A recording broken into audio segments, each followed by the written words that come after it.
Leader Raila Odinga is demanding that the IEBC finish verifying its Okoa Kenya referendum signatures no later than Monday. He says CORD and its supporters will walk to IEBC offices to protest the delayed verification. Raila says the commission had been given 90 days to carry out the exercise for subsequent debating and approval at county assemblies, noting the signatures were submitted on November the 9th last year. In line with requirements in the Constitution, Raila accused the IEBC of deliberately delaying the verification process. The opposition chief assured supporters that the referendum campaign is still on and dismissed claims that he is pushing for it to stay politically relevant.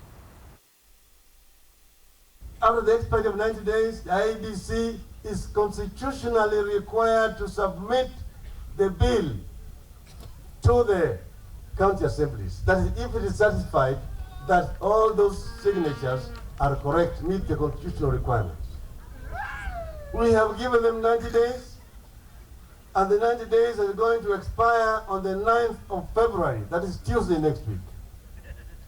So what we are saying today is that by Thursday, 2 days after the expiry of that date, we are going to go to the IEBC's office to receive the reply of the signatures which were submitted to them 90 days ago. If they do not, then we are going to be compelled to take other measures which we are not able to, which we are not prepared to reveal today.